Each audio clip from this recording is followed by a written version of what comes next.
Boa noite a todos. Sejam todos muito bem-vindos a esta casa de Jesus, esta casa de oração, que sempre acolhe a cada um de nós com muito amor, muito carinho. Rapidamente aqui eu quero agradecer a cada um de vocês por toda a ajuda que vocês dão à casa, aos trabalhos que a casa realiza. A gente fala que um centro espírita é um ponto de luz, como a gente vê, né, em toda a história e toda a literatura espírita. É um pontinho de luz, onde os nossos irmãos, tanto encarnados quanto desencarnados, são trazidos para receberem ajuda e auxílio. E a nós aqui encarnados cabe a parte, né, a nossa parte, ajudar os encarnados. Então a casa ela desenvolve algumas atividades de auxílio e conta sempre com a ajuda de vocês. Então a gente tem, por exemplo, na terça-feira, uma equipe que sai para realizar a entrega de alimentos aos nossos irmãos que passam pela situação de moradia de rua. E aqui já fica o convite a todos vocês que queiram participar, queiram pelo menos ir uma vez para conhecer o trabalho, para conhecer os nossos irmãos, né? Quiserem de repente fazer doação de algum alimento, alguma sobremesa, queiram participar na cozinha, no preparo, né? Porque antes nós apenas fazíamos os lanches, hoje a equipe já está maior, com mais colaboradores e a gente entrega a refeição. Então quem quiser e puder participar de repente da cozinha, no preparo, fica aqui o convite, quiser ir na entrega também. Na quarta-feira a gente tem o nosso Bazar da Pechincha, que são doações que a gente recebe, né, de roupas, calçados, utensílios para o lar, que a gente vende no nosso bazar aqui toda quarta-feira das 2 às 4 horas, sempre com um preço baixo, que é para ajudar as pessoas, e a renda é revertida aqui para a gente poder pagar as contas, água, luz, aluguel, essas coisas. E a gente tem também o enxoval das mãezinhas carentes, né, que é um trabalho muito importante que a casa realiza, a Maria José que está à frente já há bastante tempo, de auxílio a esses nossos irmãozinhos que chegam aqui, né, assim como nós, cheios de esperança, querendo oportunidade de evolução, de crescimento e precisam do nosso auxílio. Então a gente agradece, e as cestas básicas também, né, que a gente recebe sempre doação, a gente não consegue atender todo mês uma mesma família, mas a gente sempre atende de forma emergencial. Então a família que procura a casa, precisando da cesta básica, a gente sempre consegue atender e a gente consegue atender com a ajuda de vocês. Então aqui fica o nosso muito obrigado a cada um de vocês. Então vamos neste momento fechar os nossos olhos, para que a gente possa realizar a prece de abertura. Vamos neste momento serenando os nossos corações e elevando o pensamento ao nosso Mestre Jesus, fazendo a imagem que cada um de nós tem do nosso Mestre, de mãos estendidas, de olhar compassivo e doce. E vamos primeiramente agradecer a Deus, nosso Pai amado, a oportunidade desta encarnação, a oportunidade de estarmos aqui entre irmãos, encarnados e desencarnados, nessa noite de luz, de reflexões, de aprendizado.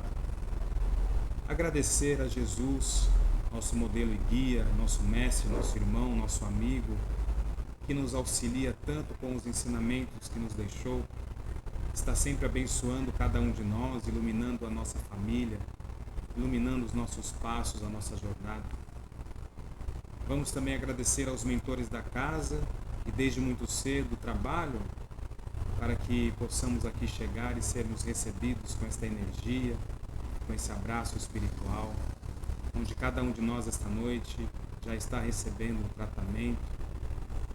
Agradecer ao nosso mentor, esse amigo, esse irmão tão querido, irmão de luz, que antes mesmo da nossa encarnação já está conosco, nos ajudando para que aqui possamos desenvolver os nossos trabalhos, possamos evoluir e crescer. Agradecer a presença dos irmãozinhos queridos que aqui estão conosco e foram trazidos pela espiritualidade para que neste momento de reflexão esse momento de palestra, momento de tratamento espiritual, possam, assim como nós, também ser beneficiados. E vamos ainda pedindo pela nossa família, pelos nossos irmãos, pelos nossos companheiros de jornada, pedindo pelo nosso país, pelo nosso planeta, a terra tão abençoada, bendita escola, pedindo para que os seus governantes possam ali receber as inspirações dos bons espíritos e tomarem as melhores decisões, sempre buscando o amor, a paz, a fraternidade, sempre olhando os irmãos como iguais e socorrendo aqueles que precisam da nossa ajuda. Vamos ainda pedindo a espiritualidade amiga que envolva o palestrante desta noite, nosso irmão Paulo Nascimento, para que ele consiga aqui de forma tranquila passar para nós tudo aquilo que ele se preparou, para que ele possa ser inspirado sempre pelos bons espíritos. E assim, com o pensamento em Jesus, o coração tranquilo e sereno, vamos realizar então aqui a prece que o nosso Mestre nos ensinou. Pai nosso que estais nos céus, santificado seja o vosso nome. Venha a nós o vosso reino, seja feita a vossa vontade, assim na terra como nos céus. O pão nosso de cada dia nos dai hoje, perdoai as nossas dívidas, assim como nós perdoamos aos nossos devedores. E não nos deixeis cair em tentação, mas livra-nos, Senhor, de todo mal. Que assim seja, graças a Deus, e uma boa palestra a todos nós. Assim seja.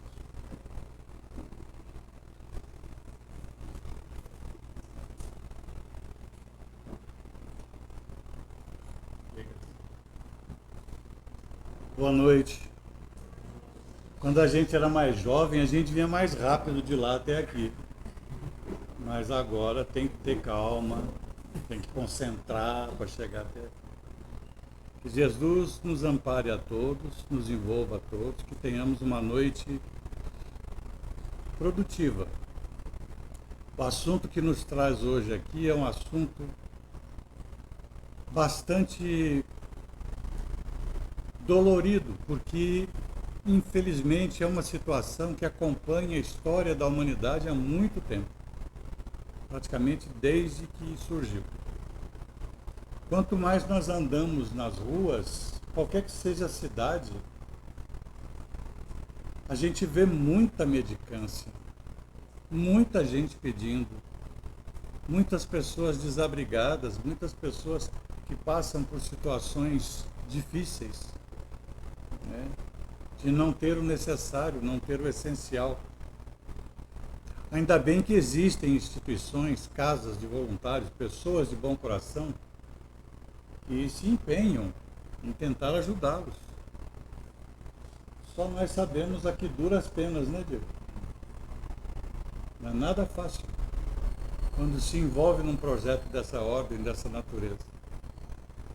Mas a questão é o seguinte: antes de começarmos, o que precisa ficar muito aberto e claro para todos nós é que Jesus nos convida a todos para que olhemos o próximo como nós gostaríamos que fôssemos olhados.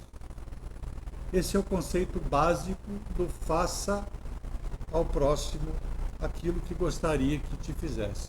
Faça ao outro o mesmo que gostaria que fizesse para você. Isso é chamado regra de ouro. E isso é uma condição, não é exclusiva do Espiritismo. Todas as religiões cristãs pregam essa máxima, de olhar o próximo com outros olhos. Como nós somos espíritas, ou achamos que somos espíritas, né, temos a pretensão de ser espírita, então a gente precisa tentar buscar dentro do Espiritismo como é que a doutrina espírita enxerga essa situação. Estamos passando na rua e vemos aquela situação. Ajudamos ou não ajudamos? Bate essa dúvida para vocês também? Ou é só comigo? E quando a gente vê aquele cidadão que está claramente alcoolizado ou fez uso de uma outra substância, pior do que o álcool, e diz assim, eu queria comer alguma coisa, você pode me dar aí um...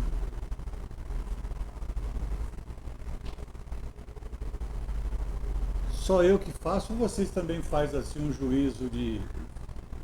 Ah, esse cara não vai comer nada. Se eu der, eu vou estar incentivando. Esse tipo de situação é muito comum. Muito comum. Todos nós vivenciamos isso e ficamos na dúvida, então o que fazer? A regra diz assim, faça o que seu coração mandar. Se você acordar com o seu coração quentinho, ele está generoso, você dá. Ah, então tá bom, hoje eu acordei com o coração quentinho. Hoje eu estou bonzinho. Aí o cidadão me pede, eu dou. Eu saio dali e falo, mas eu tenho certeza que ele não vai usar isso porque ele falou. Ele vai fazer bobagem com esse dinheiro. Aí eu fico na dúvida. Então sempre acompanhe esse tipo de dúvida. Ah, mas o que ele vai fazer é um problema dele. Não é um problema nosso, a nossa parte nós fizemos. Todas essas desculpas acontecem? Acontece. Tudo isso acontece na vida de todos nós? Acontece. Só que cada um de nós convive com isso de uma forma diferente. Tem uns que não ligam, tem outros que se incomodam. O perigo é nós olharmos para essa situação já endurecidos, com indiferença, com desinteresse, e tratarmos esse cenário como fosse uma paisagem comum na vida da gente, encontrar pessoas nessa condição. Então, o que o Espiritismo nos diz? O que a doutrina espírita nos fala a respeito disso? Nós encontramos no Livro dos Espíritos a pergunta 888, que fala sobre a esmola. Mas é importante que aqui nós tenhamos um conceito diferente de esmola. Se nós buscamos no dicionário, esmola é auxílio, é um benefício, é aquela ajuda, normalmente a moedinha, coisa de pequeno valor que nós entregamos quando alguém pede, achando que talvez aquilo vá ajudar naquele momento, na situação da pessoa. Isso é a definição de esmola, mas nós precisamos enxergar isso com um conceito mais amplo. Esmola é auxílio, é benefício. Então eu posso dar esmola diferente da esmola do dinheiro. Concordam comigo? Madre Teresa de Calcutá nos ensina o seguinte, que a esmola é necessário. O pobre precisa, o infeliz, o sofrido precisa do auxílio material, mas é das nossas mãos que eles precisam também para se sentirem servidos. É do nosso coração que eles precisam para se sentirem acolhidos, amados, como Jesus ensinou. Porque afinal a religião do Cristo é o amor, é o contágio do amor. E o Espiritismo nos ensina na máxima que devemos nos amar e nos instruir. Então, na pergunta 888, buscando a instrução, vem a orientação espiritual dizendo que a esmola é uma condição que acaba levando a pessoa sempre para um estado de degradação. Quem vive de esmola tem uma vida muito difícil, não se sente realizado. Gente, vocês já conseguiram imaginar alguma coisa assim? Todo mundo aqui tem casa para morar, né? Graças a Deus, vamos falar assim, né? Isso. Lembrei de outras igrejas. Mas é assim, graças a Deus, muito bem. Sabe-se lá o que é sentir vontade de tomar um banho e não ter onde? Querer comer alguma coisa e não ter o quê? Precisar lavar uma roupa e não tem jeito. É muito difícil essa situação. Então o Espiritismo nos diz o seguinte, a sociedade, se ela estivesse alinhada com a lei de Deus, de amor e justiça, não haveria isso. Mas então é um dever social? É a prefeitura que tem que cuidar deles? É o Estado? É a nação? É a federação? É o presidente? Quem é que... Não é essa sociedade que o Espiritismo se refere. A sociedade do conjunto de indivíduos que forma o grupo de pessoas que estão convivendo naquele ambiente, naquele cenário. É a nossa interação, é no meio em que vivemos. Se houvesse um compartilhamento, uma divisão mais justa, não haveria esse problema. Porque o Espiritismo considera seja um dever da sociedade cuidar de prover o necessário para aquele que não pode trabalhar. Aí entra uma chave, né? Aquele que não pode trabalhar. Mas a gente vê muita gente que não quer trabalhar, que não se esforça para isso. Mas está no exercício do livre-arbítrio que todos nós temos. Todos nós temos esse direito soberano de fazer as nossas escolhas. Como o Chico diz, a liberdade de escolher é nossa, mas a escravidão das consequências também é nossa. Nós nos escravizamos às consequências provenientes das nossas decisões. E esses indivíduos preferem viver nessa situação. Então vamos julgar com a visão espírita quem são essas pessoas. Quem é aquele que está pedindo? Quem foi aquele que está pedindo? Quem sou eu? Quem fui eu? Quem são vocês? O Espiritismo nos diz que somos todos criados de uma mesma forma e estamos no caminho da evolução. Então aqueles, pode não parecer, mas são nossos irmãos em humanidade, no mesmo processo que estamos de evolução espiritual e moral. Estão num estágio diferente do nosso. Ou nós estamos num estágio diferente do deles. Mas são nossos irmãos. Então precisamos nos olhar e nos tratar com humanidade, com fraternidade. E aí que entra a importância de ampliarmos o conceito de esmola. Vamos voltar um pouquinho para deixar bem reforçada essa ideia do auxílio material. É importantíssimo, porque nós somos seres humanos que necessitamos de alimento, necessitamos de roupa, necessitamos de agasalho. Aqui nem tanto. Ou terra quente de vocês. Mas necessitamos de itens materiais. Então isso não pode ser deixado de lado. Na época de Kardec, vivia um romancista, poeta, dramaturgo, uma figura importantíssima no cenário literário da França, do mundo todo, autor de obras conhecidas no mundo todo, como Os Miseráveis, O Corcunda de Notre Dame.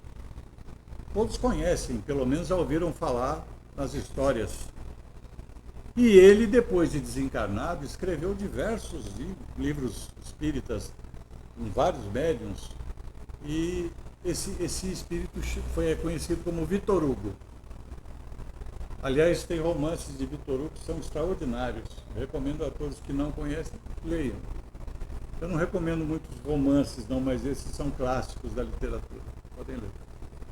E ele é autor de diversas frases. E uma das frases dele diz o seguinte: a esmola é irmã da prece. Vamos parar para pensar o que significa isso. A esmola é irmã da prece.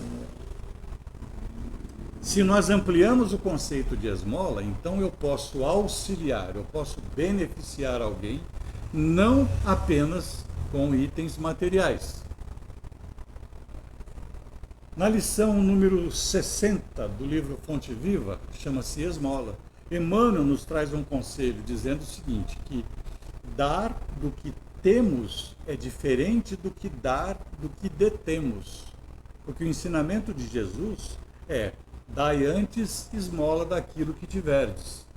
Esse é o ensinamento do Cristo. dar esmola do que temos. Agora, o que temos é diferente do que detemos. O que eu detenho? Eu detenho nessa vida. Eu detenho momentaneamente a minha casa, que já não é nem tão minha, a mulher que manda. O meu carro, também mais ou menos. O que é meu? Minha bicicleta. O cachorro não é mais meu. Mudou de dono. Preferi o outro dono. Você vê que eu estou bem de conceito. Isso é o que eu detenho, porque nada disso eu levo comigo. Eu detenho dinheiro, eu detenho propriedades, eu detenho bens, eu detenho posições, eu detenho status, eu detenho poder. Isso é deter. Dar do que detemos não conta. Não conta. Precisamos dar do que temos.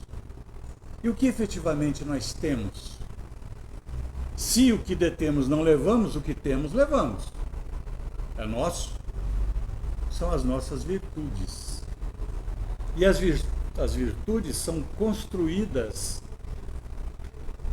através de exercícios em que vamos praticando determinadas atitudes, pensamentos e, acima de tudo, sentimentos, e isso vai tornando-se valor agregado à nossa existência. Aí sim. Vocês já ouviram alguém dizer assim: estava indo tudo bem, mas de repente fulano falou uma coisa lá e eu perdi a paciência. Alguém já perdeu a paciência? Não, vocês não perderam. Paciência, quando a gente tem, a gente nunca perde. A gente fica bravo porque não tem paciência. Não é que perdeu. Não é um valor. Se fosse um valor que você conquistou, desenvolveu e incorporou na sua vida, você não perde. O único episódio da vida de Jesus que dizem que ele perdeu a paciência foi quando ele expulsou os vendilhões do templo. Eu tenho minhas dúvidas, respeitosamente. Aquele que veio personificar o amor entre nós iria pegar uma corda, balançar feito um chicote, chutar a mesa, derrubar a cadeira. Eu tenho minhas dúvidas, mas respeito quem acredita nisso. Isso aí é mais uma tentativa de humanizar o Cristo, trazer, sei lá, eu erro, ele também tinha que errar alguma coisa. Não é bem assim. Não é bem assim. Mas esses valores, quando nós adquirimos, quando nós desenvolvemos em nós, a gente não perde mais. E por que então que Vitor Hugo diz que a esmola é irmã da prece? Existe o mendigo do corpo, existe o mendigo do espírito, existe o carente da matéria, do material, e existe o carente do espiritual. Estamos todos na mesma caminhada. Então, nós precisamos expandir também o conceito de visão que nós estamos classificando os necessitados. Quem tem filhos pequenos, na casa dos 10, 12, por aí. Quem tem filhos aborrecentes. Quantas vezes eles se aproximam e vem com uma conversa, uns assuntos, você fala, agora não, agora eu estou ocupado, agora eu não tenho tempo para isso não. Você está negando uma esmola para alguém que necessita. A esmola da compreensão, a esmola da compaixão, a esmola da misericórdia. Misericórdia é uma palavra que junta duas, miséria e córdia, que é coração. Então, ter misericórdia é compadecer-se do outro de coração. É sentir do coração a miséria do outro. Isso é ter misericórdia. Então, esse conceito de esmola precisa ser mais ampliado. A gente precisa oferecer um pouco mais de atenção, um pouco mais de observação e orientação. Porque a doutrina também nos diz o seguinte, inclusive vocês encontram uma fala do Divaldo que eu achei extraordinária. Ele diz assim, a esmola é necessária, ok, mas nós precisamos oferecer salário. Aí você fala, mas eu não tenho empresa? Como é que eu vou oferecer salário? E se eu tivesse uma empresa, eu não ia contratar esse cidadão. Ele só bebe. Ou faz outras coisas. O que ele quer dizer é o seguinte, o salário leva à dignidade. Porque a pessoa passa a conquistar coisas através do resultado do seu próprio esforço. E é isso que nós precisamos aprender a desenvolver nos mendigos do corpo, nos mendigos do espírito, nos mendigos em geral, na nossa mendicância também.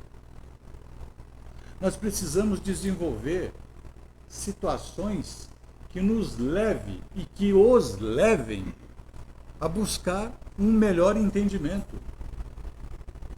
O Espiritismo não é luz, esclarecimento, informação. É essa luz que eles também precisam, porque sendo iguais a nós, estando no mesmo processo evolutivo, eles precisam dessa luz, para que o brilho dessa luz os chame para uma outra realidade. É difícil de conseguir? É muito difícil, gente. É muito difícil. Lá onde eu moro, em Pindamonhangaba, em Taubaté, melhor dizendo, uma cidade vizinha de onde eu moro, há uma senhora que já pediu auxílio 2 vezes. Ela quer sair da rua, mas ela não quer deixar a droga, então ela não vai para abrigo. É uma situação difícil. A gente tem dificuldade de ter paciência com ela porque ela não quer. Mas ela tem a dificuldade porque não consegue se livrar do vício, do sofrimento. Nós precisamos realmente olhar isso com mais compaixão. E ter compaixão não é simplesmente ter dó, ter pena, ficar tristinho. Eu conheço muita gente assim, a gente passa na rua e fala, tadinho, virou para lá, nossa, você viu que está em liquidação o negócio? Acabou. Isso é da boca para fora. Compaixão é colocar-se no lugar do outro, mas sentindo o desejo de auxiliar, tendo a iniciativa de promover a ajuda, de conduzi-lo a um resultado diferente. Aquele que está pedindo, não sabemos quem é. Alguns, até no meio espírita, apressadamente, dizem que todos os que passam por dificuldades materiais são aqueles que esbanjaram no passado, que usaram mal a sua riqueza, o seu poder. Mas na história da humanidade, desde que o mundo é mundo, sempre houve mais pobre do que rico. Se houvesse uma época da humanidade que tinha mais rico do que pobre, é ok, agora eles estão rico, que eu digo não no sentido de ter, mas de usar mal, de terem abundância e não saber usar. Então não é esse entendimento, não sejamos tão assim categóricos ao afirmar. O Espiritismo tem muita situação que nos leva a um entendimento, mas é outro.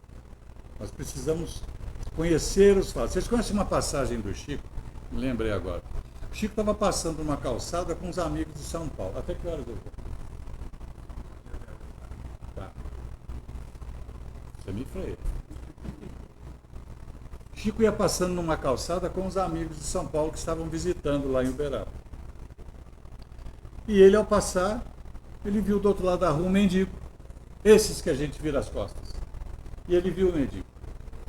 E ele pediu licença aos amigos aqui, atravessou a rua, foi lá e conversou com o mendigo. Deu um abraço nele e tal, e voltou. Quando ele voltou, o pessoal que estava com ele falou, nossa, Chico, que situação, né? Coitado desse irmão. Deve ter errado muito, né? Está pagando, está sofrendo. Chico falou, não, meu filho. O que me chamou a atenção nele foi a luz que emana daquele espírito. Ele é um ser evoluído. Ele já cumpriu todas as etapas que ele precisava cumprir. Ele pediu essa encarnação nessa miserabilidade, nessa miséria, nessa condição precária, para que servisse de prova, caso ele vencendo, ele agilizasse o seu processo evolutivo. Ele está passando por aquilo por escolha própria. Como a gente vai julgar isso? Nós não temos a capacidade do Chico de olhar a luz da outra pessoa. Eu só olho trevas. E quem olha para mim só vê trevas. Então, o exercício que devemos fazer é, apesar de não termos essa informação, quando olhamos para o outro, é agir como gostaríamos que alguém agisse caso estivéssemos nós naquela situação. Esse é o convite. Existem mendigos dentro de casa, ou seja, aqueles que necessitam da nossa esmola da compreensão, a esmola da compaixão, a esmola da atenção, da caridade. Mas eu não tenho dinheiro para fazer caridade. Mas a caridade não é só material. Aliás, quando Kardec pergunta aos espíritos como Jesus entende caridade, a resposta não tem nada de material. A gente encontra isso na pergunta 886 do Livro dos Espíritos. Ele vai dizer que, para Jesus, caridade é benevolência para com todos. Aquela benevolência que a gente não tem quando alguém vem nos incomodar na hora que a gente está esperando o lanche